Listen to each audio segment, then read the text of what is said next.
page à 55 années de règne d'une famille et immédiatement après, on a parlé des arrestations. Le fils de Ali Bongo a été arrêté et d'autres personnes proches collaborateurs également arrêtés.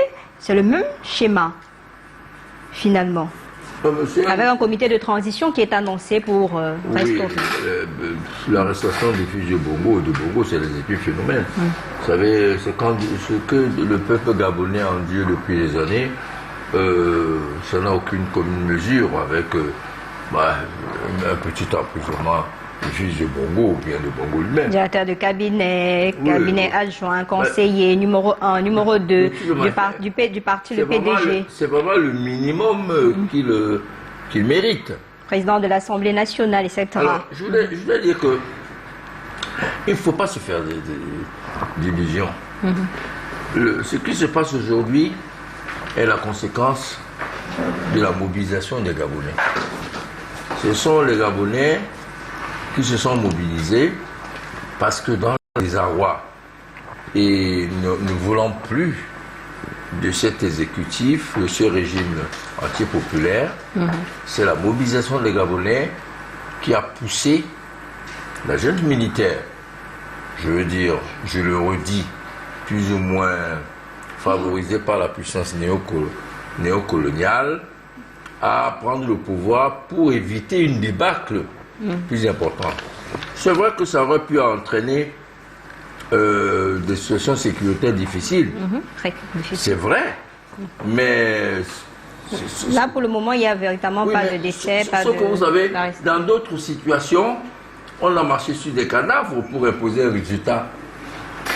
Ce qu'il y a de nouveau aujourd'hui, c'est qu'il y a une contestation continentale de la France-Afrique et de l'emprise néocolonialiste. Un basculement de l'ordre du monde pour ce qui est de l'Afrique. Absolument. Et puis un changement du rapport de force dans notre continent. Donc si ce n'était pas le cas, ben, la France a déjà, avec certains régimes, marché sur des cadavres pour imposer un dictateur.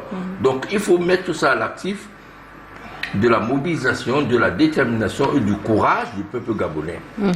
Ce que nous attendons aujourd'hui, c'est de la clarification sur le programme de cette junte militaire. C'est vrai, ils ont fait un communiqué pour dire qu'il y a le comité de transition qui est là, qui va travailler pour l'intérêt des Gabonais. C'est trop vague, c'est trop vague. Je pense qu'il faut qu'ils précisent la vision du nouveau Gabon qu'ils veulent instaurer pendant la période de transition en attendant les nouvelles élections civiles. Je crois que c'est important. Il ne faut pas rester dans le flou.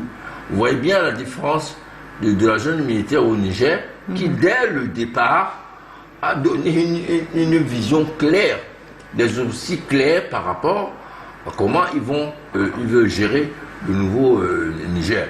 Aujourd'hui, en ce qui concerne la junte au Gabon, on est encore dans le clair-obscur. Il vaut mieux être prudent, d'autant plus que pour nous c'est évident.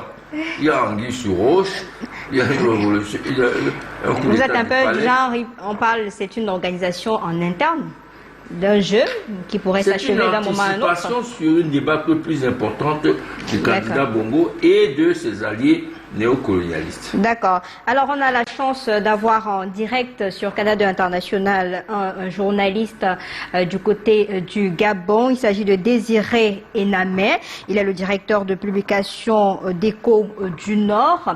Il va certainement intervenir si Colin Souanchouan est OK de notre côté pour la situation actuelle du côté du Gabon. C'est Désiré Enamé. On l'écoute.